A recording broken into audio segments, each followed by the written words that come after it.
minha rapaziada do Jornal dos Esportes, mais um grande convidado, treinador de futebol, Samarone Oliveira. Muito obrigado por participar do nosso bate-papo com o JS. E aí, cara, como você tá? Tudo tranquilo, graças a Deus. Primeiramente, uma honra aí estar conversando com vocês aqui. Boa, boa. Cara, eu quero conhecer um pouquinho sua carreira, que passou por diversos clubes, diversos países. Você agora terminou o curso da CBF, né? Eu quero que você conte um pouco da sua história. E o primeiro é esse, né? É logo essa pergunta que eu vou te fazer. Quando você olha para a sua carreira, passando por tantos lugares diferentes, o que mais te orgulha na tua carreira como trabalhando no futebol, não só como treinador, né? Claro, é o que eu sempre falo para meus amigos, para a família. Só o futebol para me levar onde me levou. Tive a oportunidade de trabalhar em outros 7 ou 8 países. Então, se não fosse futebol, provavelmente nem do Brasil eu teria saído. Então, graças ao futebol, eu tive essa oportunidade de conhecer outras culturas, muitas pessoas. Hoje eu paro para olhar meus contatos no celular e a maioria é estrangeiro.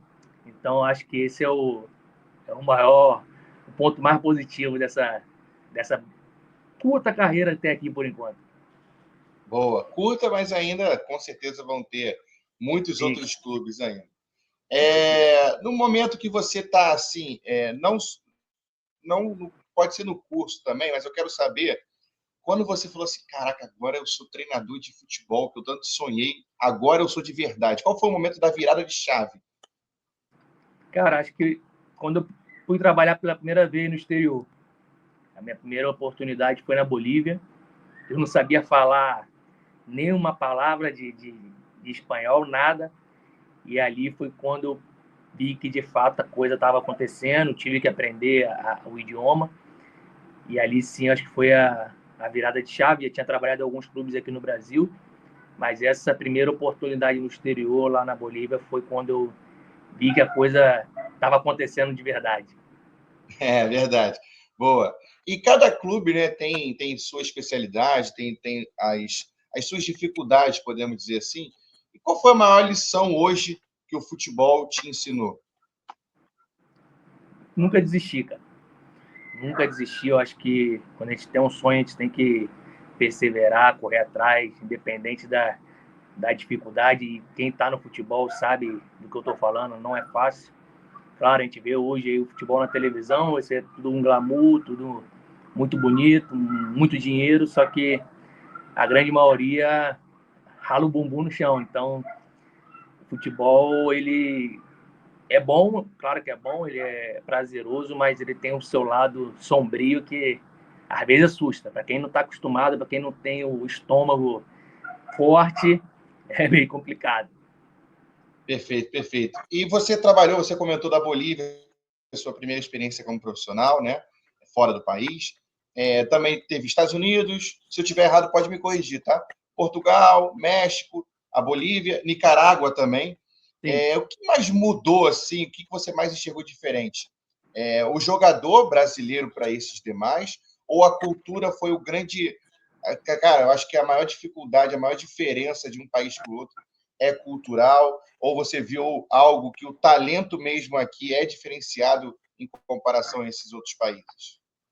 Cara, realmente é uma diferença muito grande, porque aqui no Brasil, geralmente quando o garoto nasce, quando o neném nasce, ele praticamente já ganha uma bola de presente, quando bebê ainda. Então ele já aprende, já nasce, já cresce chutando uma bola de futebol. E em outros países não. Em outros países, às vezes, o cara decide jogar bola já velho. Então, como você vai ensinar uma pessoa de 20 anos, 20 e poucos anos a chutar uma bola, a ter controle e tudo isso? Então, essa cultura que a gente tem aqui de viver pro futebol, a gente acaba vivendo futebol, se dedicando às vezes a vida toda pro futebol. Em muitos outros países não é assim. Eles às vezes gostam do futebol, mas não tem aquilo como uma profissão, como um sonho.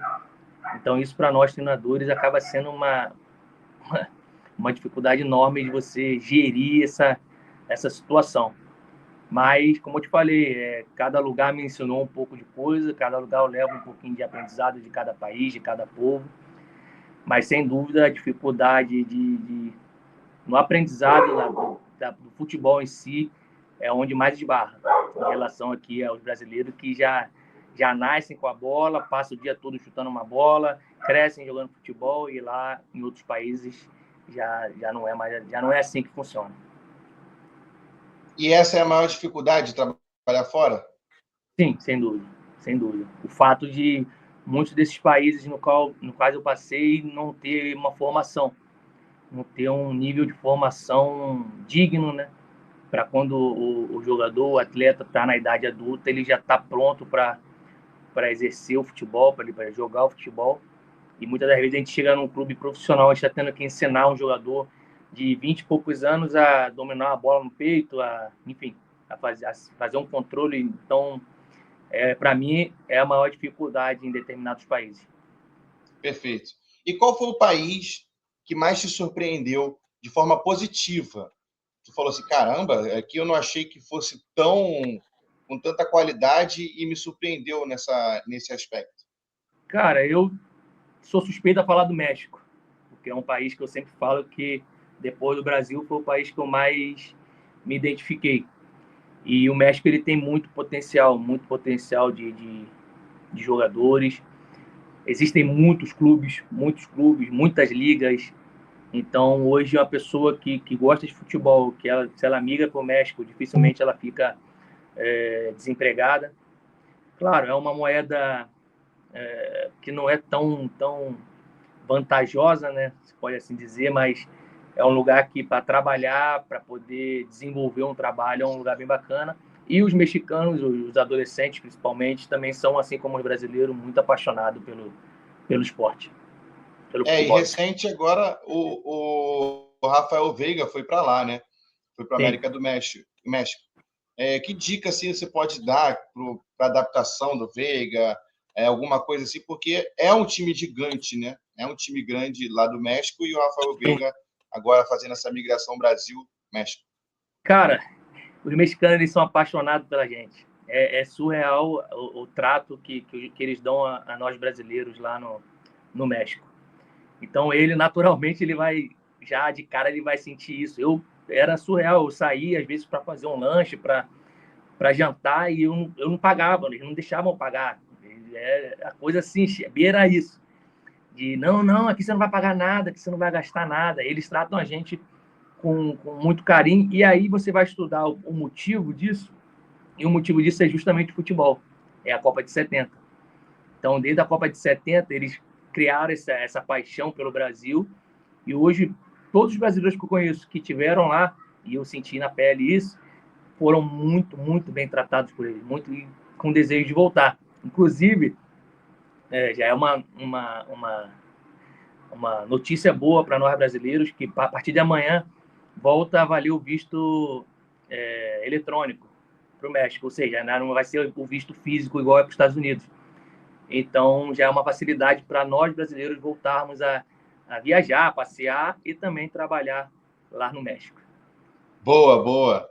E assim, cara, aproveitando essa história que assim, é de certa forma bem inusitada, né? Você chegar nos lugares, o pessoal te reconhecer, admirar seu trabalho e também nós brasileiros ser bem recebido lá, a ponto de não pagar em alguns lugares. Cara, tem alguma outra história assim, lá no México em específico, que é mais curiosa, assim, que tu fala assim, cara, inacreditável que eu acabei de viver aqui, algo que você possa contar assim, que normalmente não se acostuma a ver? Sim, claro. Eu acho que é a mais importante no meu caso. Eu cheguei no México, meu primeiro clube se chamava Cocodrilos. E eu cheguei como gerente, eu cheguei como coordenador técnico, não foi nem gerente, cheguei como coordenador técnico.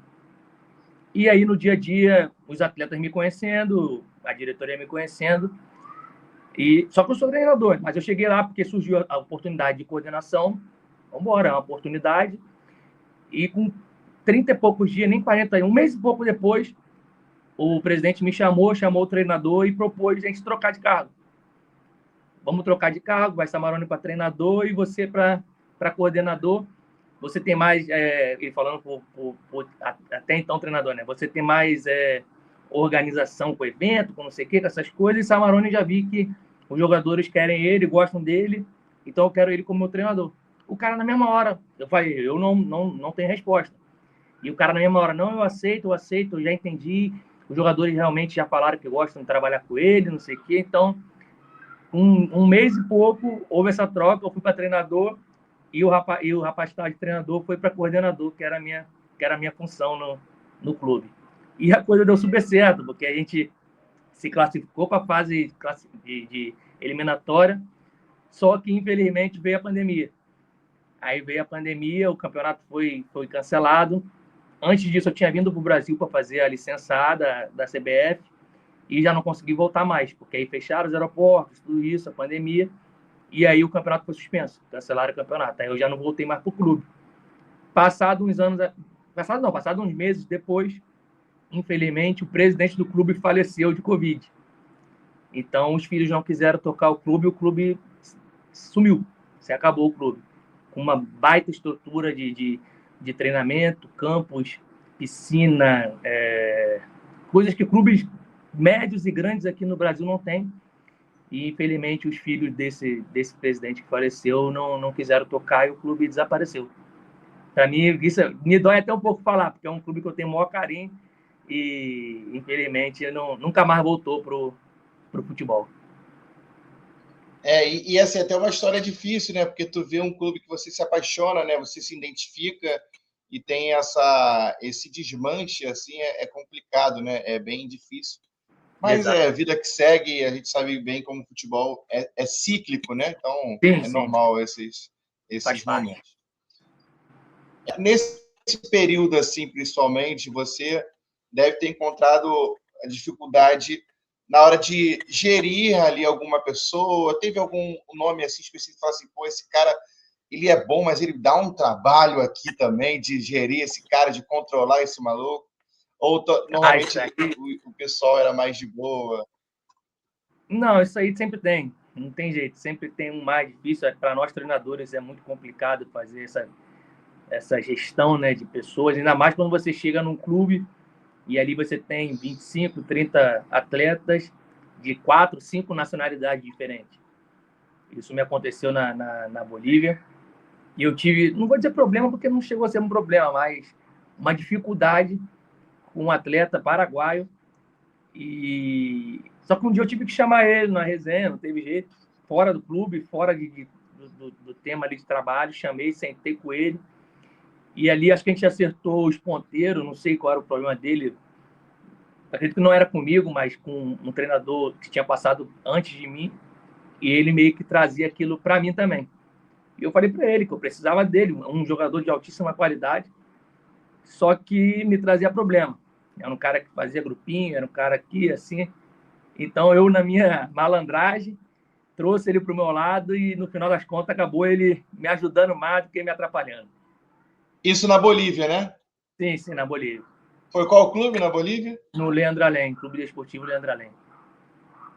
Não, e é difícil, né, lidar com... O futebol é cheio de personalidade, né? Então é muito difícil você lidar com pessoas diferentes para tentar entender o seu jeito e o seu objetivo, né? Essa foi a decisão mais dura que você teve que tomar como treinador? Cara, teve algumas outras bem complicadas também, porque, como eu te falei, às vezes o cara é muito bom treinador, taticamente, tudo isso, pá, mas ele não sabe gerir um grupo. Então, se o cara for bom de tática, bom de tudo, mas se ele não for um bom gestor, ele não vai evoluir, ele não vai vencer, cara. É muito difícil. Então, acho que hoje o mais importante para um treinador é ele saber fazer a gestão de um grupo, principalmente quando envolve assim estrangeiros, porque são pessoas que pensam diferente, pessoas de outras culturas. Então, tive bastante dificuldade, mas tem situações que tem que fazer como eu fiz com esse Paraguai, de chamar e tomar resenha, trocar uma ideia. Se tiver que tomar um chopp, tomar um choppinho, vamos aqui, vamos tomar um chopp comigo, vamos ver aqui qual é o seu problema comigo, o que eu te fiz, eu não te fiz nada, cheguei agora, me ajuda que eu quero te ajudar.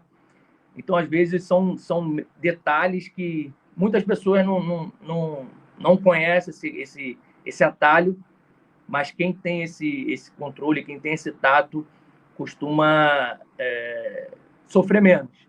porque não é fácil, cara. Essa parte de gerir grupo, de gestão mesmo de pessoas é bem complicado. E até a minha próxima pergunta é justamente disso, né? Como hoje o treinador tenta virar esse gestor, né? Até certos lances, até certos momentos, é mais importante você ser um gestor do que ter uma própria estratégia bem criada para um time, né? Porque se não for um bom gestor, eles não vão comprar a sua ideia, né?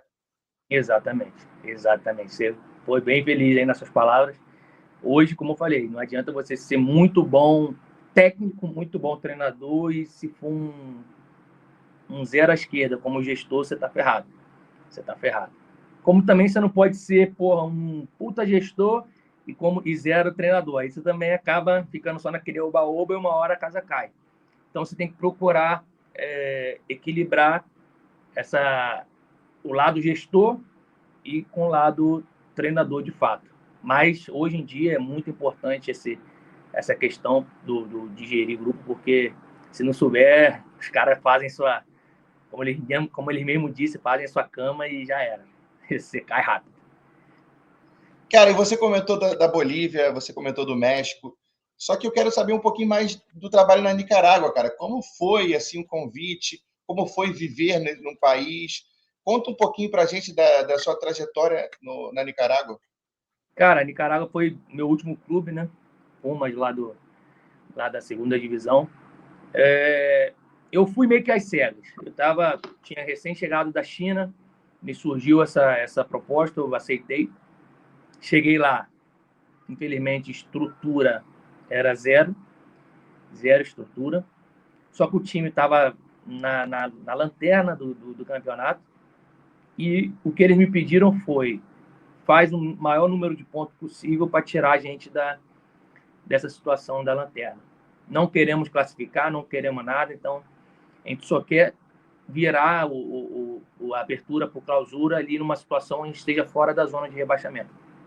E foi o que a gente fez. Só que é aquilo, o que você fala hoje, amanhã já não existe, né? Para muita gente, principalmente para dirigente de futebol. Quando eles me pediram isso, claro que o meu objetivo era classificar. E a gente chegou na última rodada com chance de classificar para a segunda fase. Bastava uma vitória para a gente classificar. Não conseguimos ganhar o último jogo, empatamos 1-1 e ficamos fora por de um ponto. E aí o que eles fizeram? Me demitiram. Ou seja, o que eles queriam, eu entreguei.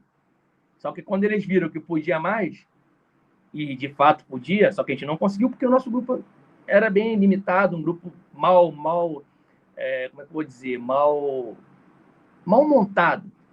Mas mesmo assim a gente ainda conseguiu ali algumas vitórias contra equipes que estavam melhores posicionadas que a gente.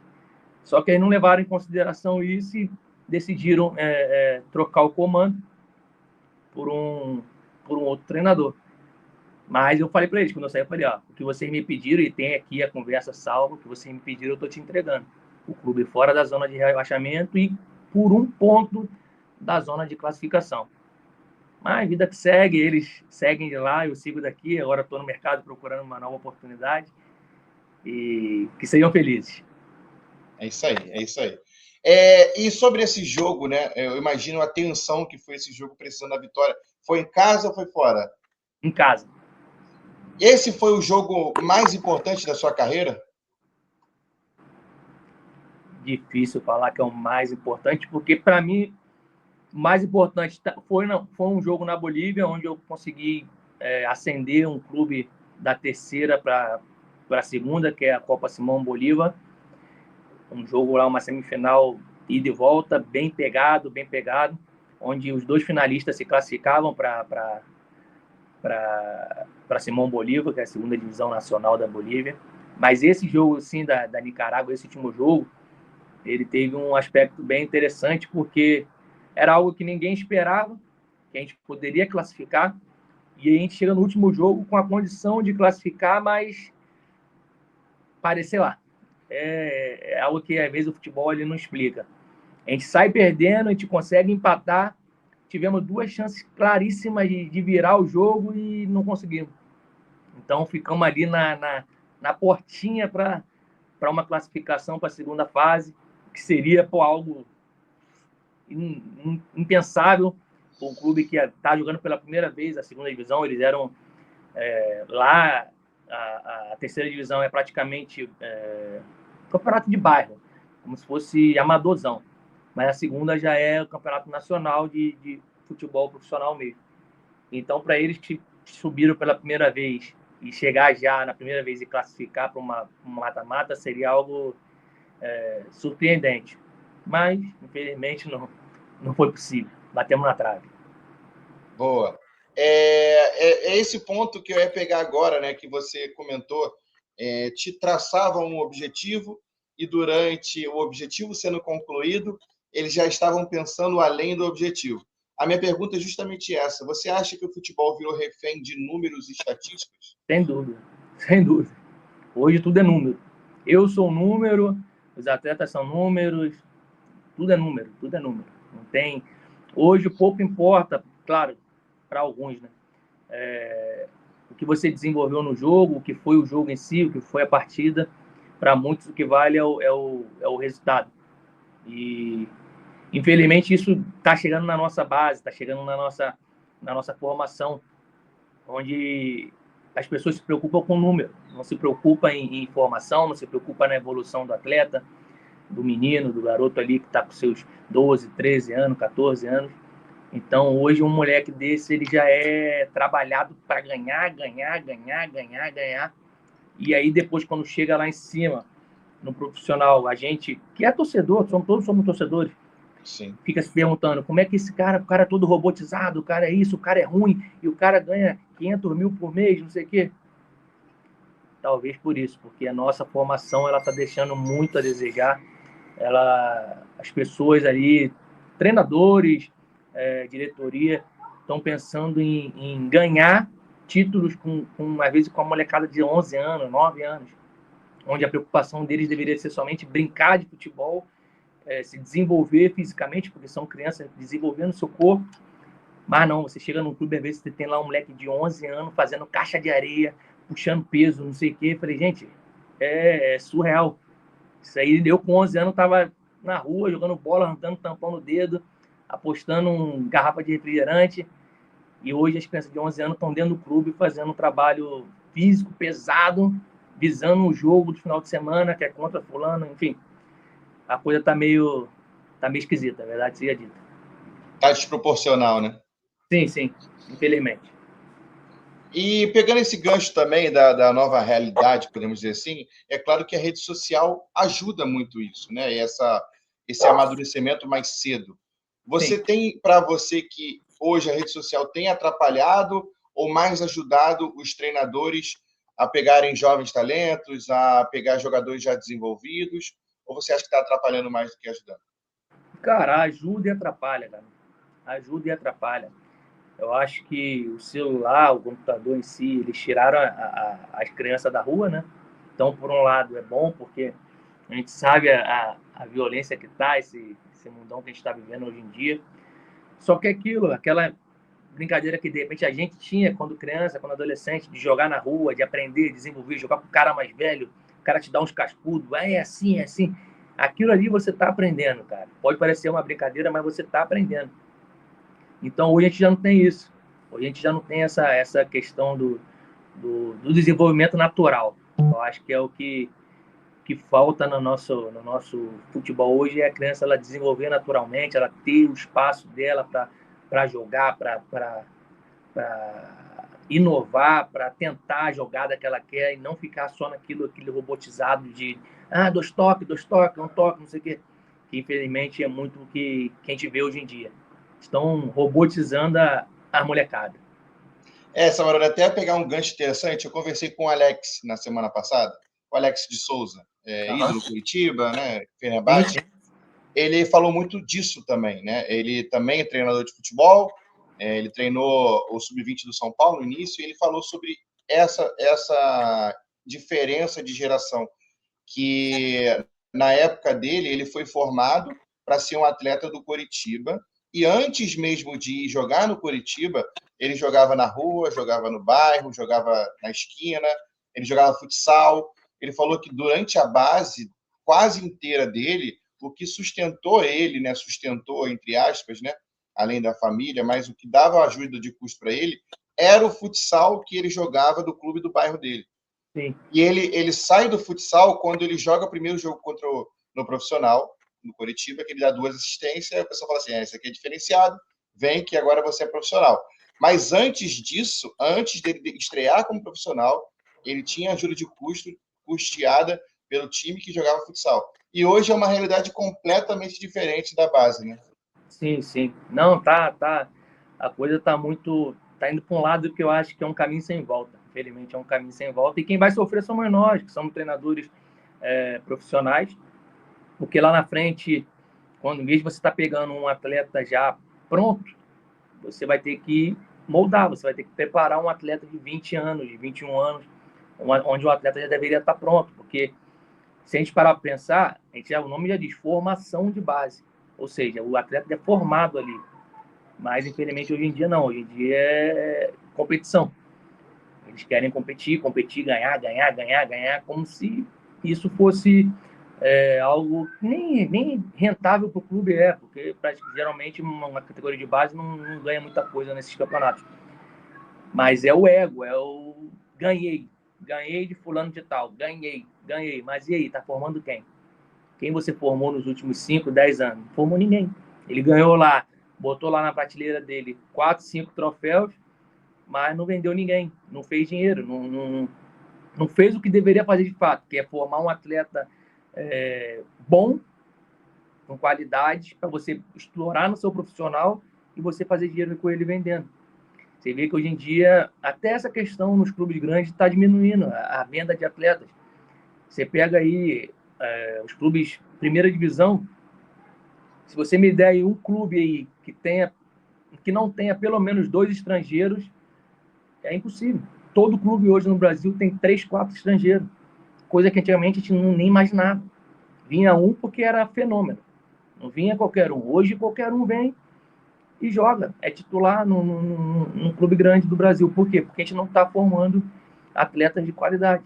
A gente não está, nossa base ela está enfraquecida, infelizmente. Perfeito, perfeito. Boa explicação e concordou muito com o que o Alex diz, né?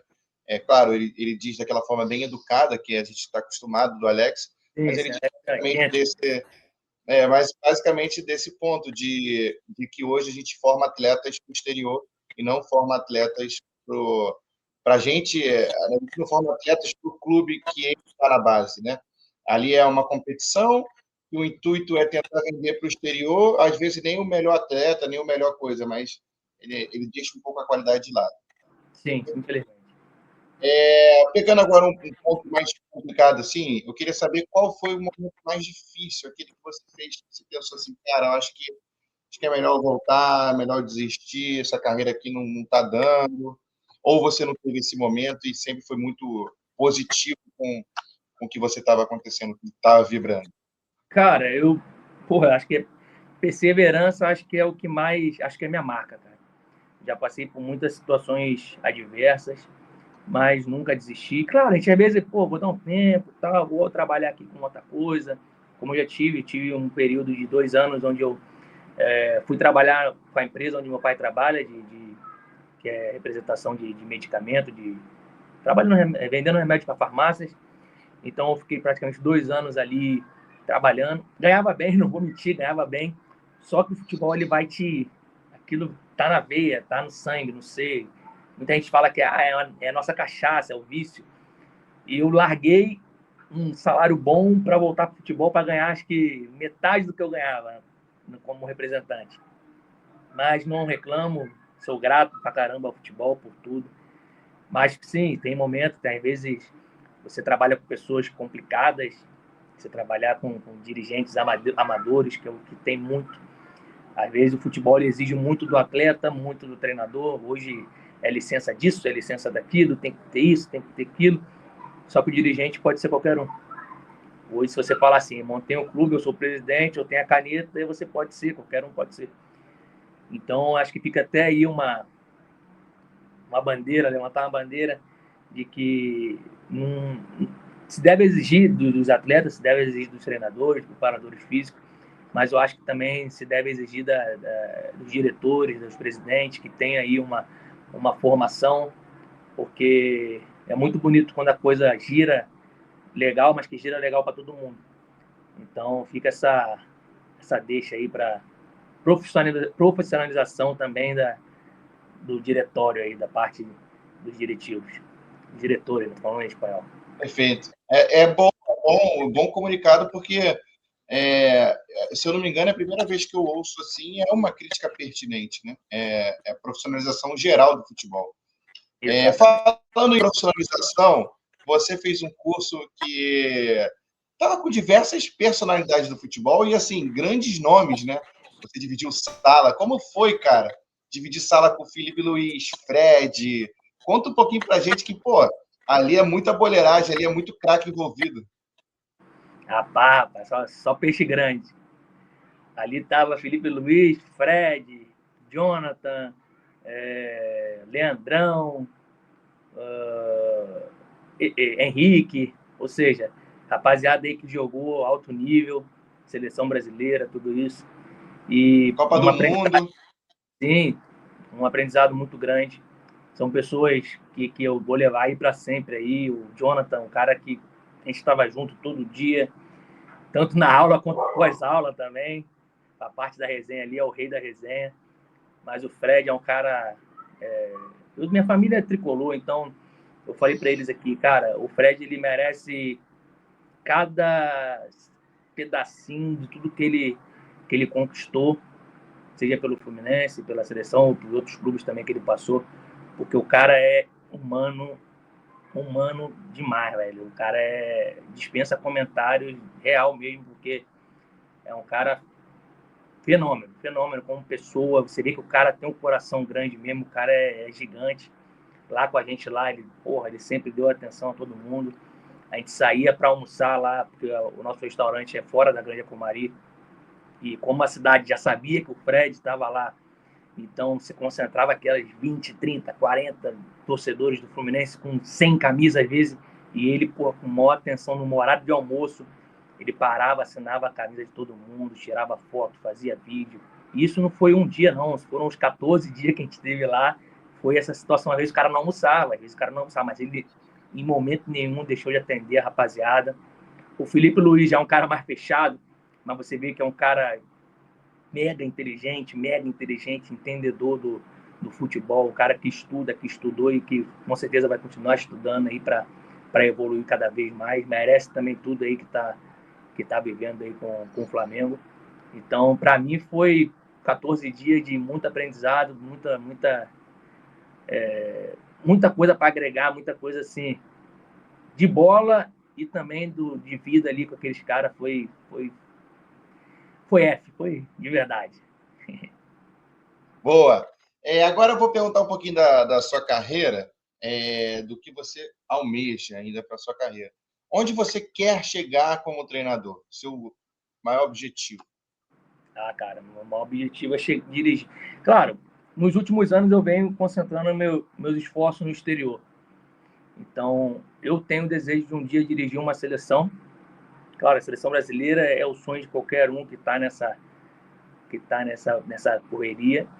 Mas se não for a seleção brasileira, se for a seleção de qualquer outro país, eu já me sinto realizado, porque eu acho que é um cargo máximo da nossa profissão.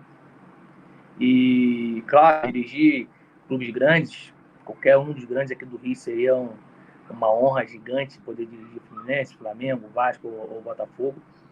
E a gente trabalha para isso. Como eu costumo dizer, eu estou fazendo essa licença, ou melhor, eu fiz essa licença desempregado. Só que aí você tem que arcar com um valor que não é baixo. Todo mundo sabe que é uma licença bem cara. E eu falei, eu vou meter a cara e seja o que Deus quiser. E graças a Deus, por enquanto, tá dando certo. E agora, como eu falei, algumas negociações, algumas conversas, mas nada assinado ainda. Mas espera aí, se não antes do carnaval, mas logo em seguida já está arrumando aí para um novo clube aí para começar a trabalhar em 2026. Perfeito. E o que você acha que falta ainda na sua carreira? Cara, que falta? Falta pegar um clube de um porte de médio para cima, para vocês parar e poder, de fato, ajudar pessoas que me ajudaram, no caso, minha família, meus pais, meus tios, que sempre me ajudaram, seja com a licença, seja em momentos de dificuldade. Então, eu estou buscando isso, eu vou batalhar sempre para isso, para chegar num clube onde ele vai me dar estabilidade financeira e também aquela situação que você vai trabalhar tranquilo para poder crescer, seja dentro do clube ou seja dentro daquela região ali do clube, para poder evoluir cada vez mais. Eu acho que é isso que a gente busca, mas o meu sonho mesmo, é chegar no dia que eu vou poder, de fato, ajudar essas pessoas todas que me ajudaram nesse caminho até aqui. Perfeito. Samarone, eu vou fazer agora, é uma parte que eu mais gosto quando do entrevistado, que é aquele bate-bola, aquele jogo rápido.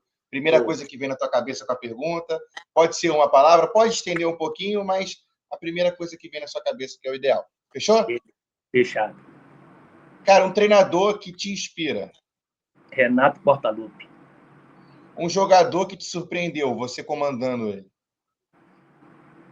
Tiveram alguns.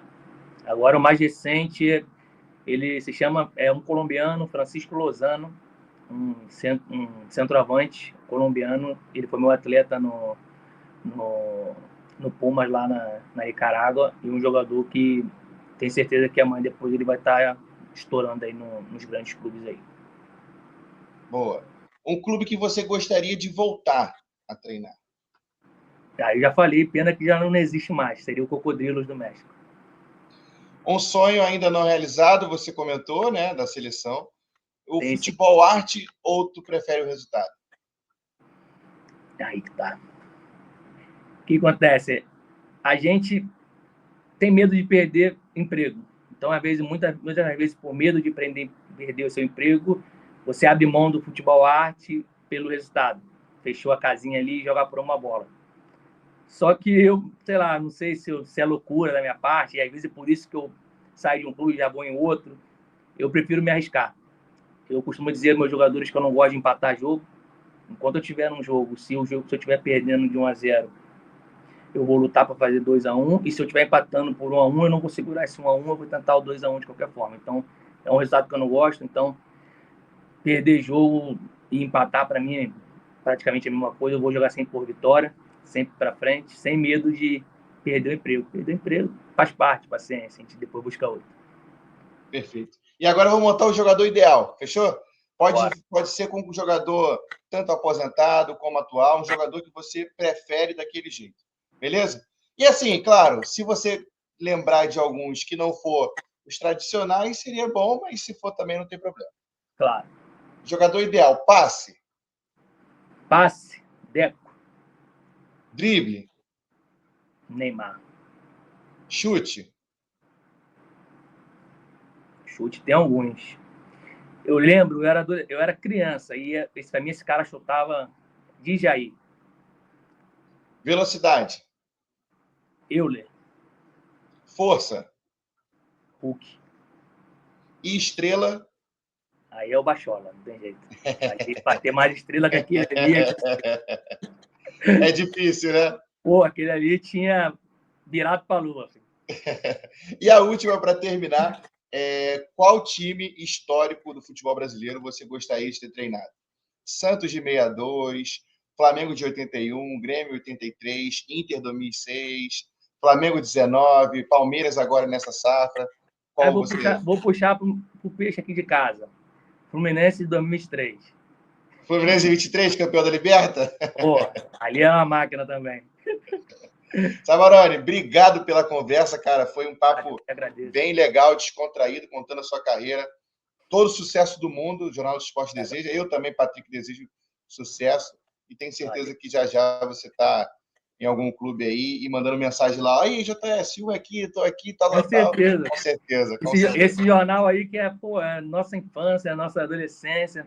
Quantas vezes aí sentava lá no pátio do colégio lá para ler o Jornal do Esporte, que papelzinho rosa.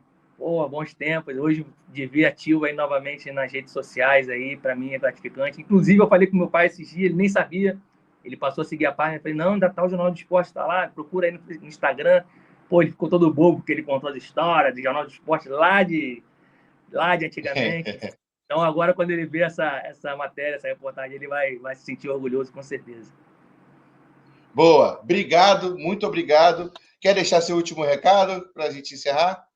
Não, só um conselho aí para quem está no futebol, nunca desistir, porque fácil não é, mas se já está dentro aí, mete a cara, vai dentro, estuda, persevera, porque vale a pena. Quando a gente chega lá, quem te vê, olha para trás e vê tudo que a gente percorreu ali, tudo que a gente conseguiu, vale demais a pena. Boa. Samarone, obrigado por falar com o Jornal do Esporte. Todo o Você. sucesso do mundo na sua carreira. Rapaziada, se você gostou do vídeo, curta, se inscreva, compartilha. É muito importante para a gente trazer mais personalidades do futebol, como o Samarone Oliveira, treinador de futebol. Muito obrigado e até. A gente volta com mais. Valeu!